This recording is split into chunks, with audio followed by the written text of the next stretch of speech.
بسم اللہ الرحمن الرحیم۔ پی ٹی آئی نے اپنے انتخابی منشور میں چند آئینی ترامیم کو شامل کیا ہے۔ آج کی ویڈیو میں ہم پی ٹی آئی کے انتخابی منشور میں درج ان آئینی ترامیم کا تجزیہ اور وضاحت کریں گے۔ پی ٹی آئی کے ہر رکن اور حمایتی کے لیے ان ترامیم کو سمجھنا انتہائی ضروری اور لازم ہے۔ اگر آپ پی ٹی آئی اور عمران خان کے حمایتی ہیں تو آپ کے لیے یہ اہم فریضہ ہے کہ آپ ان ترامیم کی کچھ نہ کچھ سمجھ بوجھ حاصل کریں۔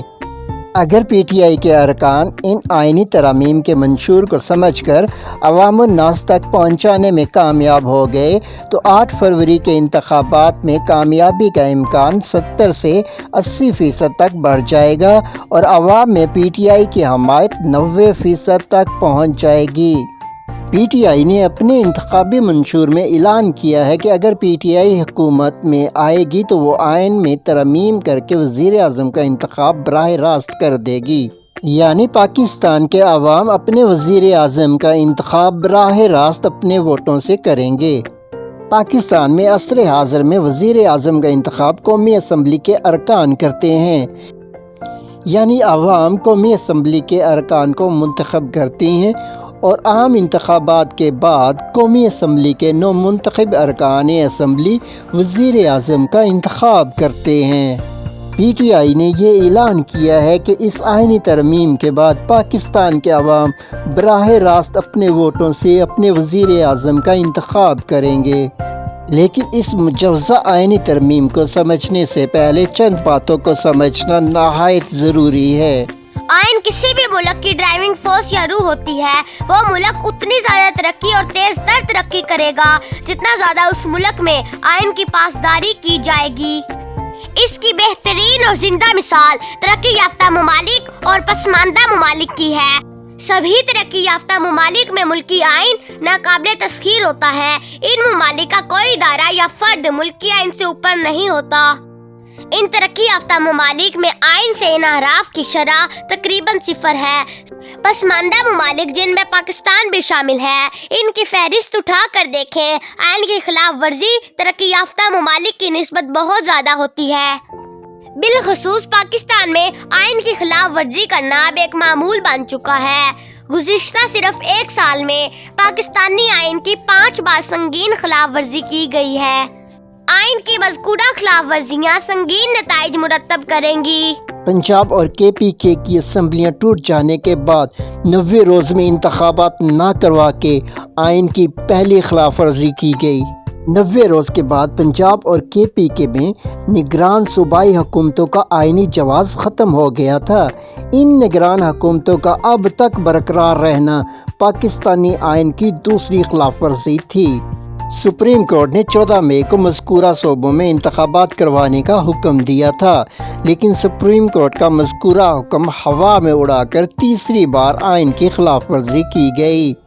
اسی طرح سے قومی اسمبلی ٹوٹ جانے کے بعد بھی 90 روز میں انتخابات کا نہ ہونا آئین کی چوتھی خلاف ورزی تھی، اور 90 روز کے بعد انوار الحق کاکڑ کی وفاقی نگران حکومت کا آئینی جواز ختم ہو گیا تھا۔ اس لیے نگران حکومت کا اب تک قائم رہنا آئین کی 5ویں خلاف ورزی شمار ہوگا۔ اب آپ ہی بتائیں اس بیچارے ملک کی کیا قسمت ہوگی کہ جس میں 1 سال میں 5 بار آئین کی خلاف ورزی کی جائے۔ گویا پاکستان میں آئین تو طاقتور حلقوں کے گھر کی باندھی بن چکا ہے۔ عصر حاضر کے جدید دور میں کیا کوئی یہ تصور کر سکتا ہے کہ 25 کروڑ عوام کسی بھی آئین کے بغیر رہیں؟ ملک کا آئین اس وقت ختم تصور ہوتا ہے جب ایک بار آئین کی خلاف ورزی ہو جائے، تا وقتے کے آئین کی خلاف ورزی کرنے والے کو پھانسی پر لٹکا نہ دیا جائے۔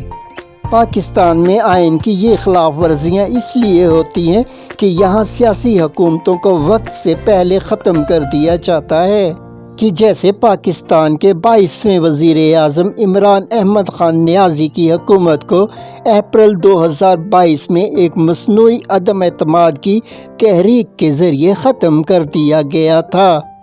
ایسا صرف اس لیے ہوا کہ یہاں وزیر اعظم کا انتخاب قومی اسمبلی کے ارکان کرتے ہیں، عوام خود براہ راست انتخاب نہیں کرتے۔ اور قومی اسمبلی کے ان اراکین کی وفاداریاں تبدیل کروا کر سیاسی حکومت کا دھڑن تختہ کر دیا جاتا ہے۔ اس لیے پی ٹی آئی نے اپنے انتخابی منشور میں اعلان کیا ہے کہ ایک آئینی ترمیم کے ذریعے آئندہ پاکستان میں وزیر اعظم کا انتخاب براہ راست پاکستانی عوام کریں گے۔ اس آئینی ترمیم کی راہ میں سب سے بڑی رکاوٹ پارلیمانی طرز حکومت ہے، جبکہ صرف صدارتی نظام حکومت میں ریاست کے سربراہ کا انتخاب براہ راست عوام کرتے ہیں، جیسے امریکہ اور روس میں ریاست کے سربراہ کا انتخاب براہ راست عوام کرتے ہیں۔